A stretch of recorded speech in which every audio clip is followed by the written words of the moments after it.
प्रिय विद्यार्थियों,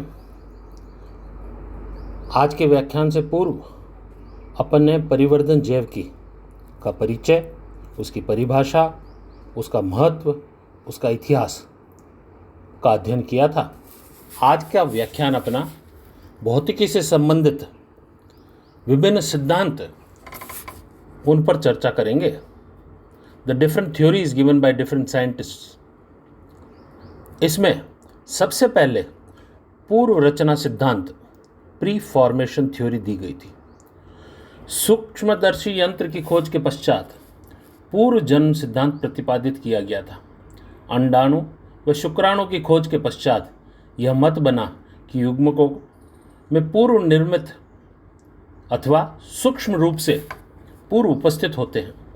निषेचन पश्चात यह सूक्ष्म जीव पोषण प्राप्त कर विकसित करते हैं। इस सूक्ष्म जीव के विकसित प्राणी की सभी संरचनाएं पूर्व निर्मित अथवा उपस्थित होती है, अतः पूर्व रचनावाद कहते हैं। जेन स्वेंडर्स ने मेंढक के अंडे में का प्रशिक्षण कर रेखांकित चित्र बनाया, पूर्व रचना सिद्धांत प्रतिपादित किया। एवी लेवेनहुक ने मानव शुक्राणु खोजने के बाद इन्होंने भी इस सिद्धांत का समर्थन किया।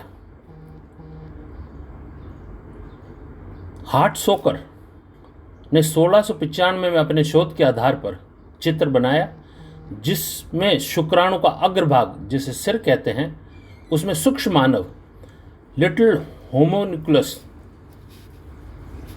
कहा गया उपस्थित होता है। ये दिया गया चित्र यही दर्शाता है कि शुक्राणु में सूक्ष्म मानव उपस्थित है, जिसे होमोन्यूक्लस कहा गया है। शुक्राणु व अंडाणु की खोज के पश्चात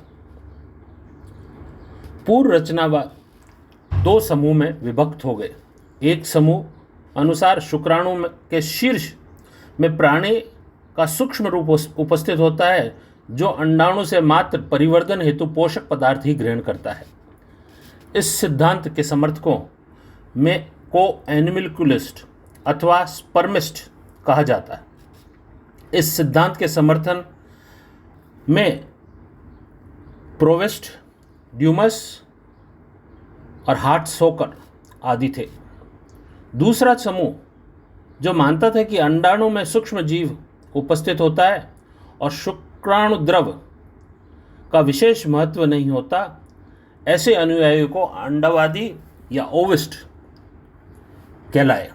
मैल्फिजी, स्वॉन्डरडैम, हॉलर, बोनेट, स्प्लेंजनी आदि इस मत के समर्थक थे।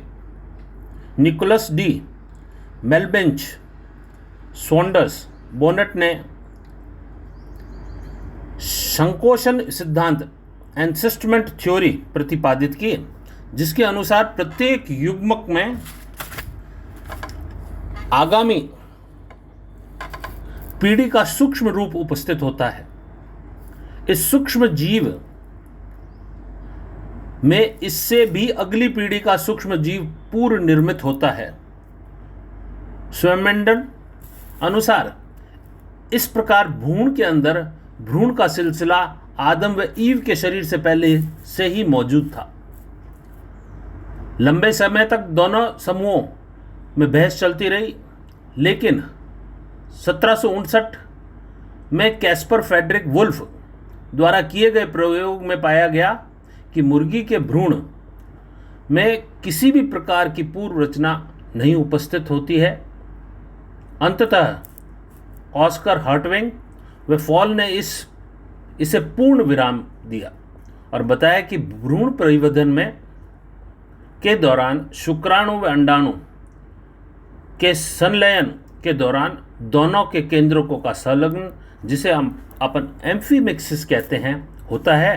तत्पश्चात भ्रूण परिवर्धन में दोनों युग्मकों की उपयोगिता एवं महत्व को समझाया गया।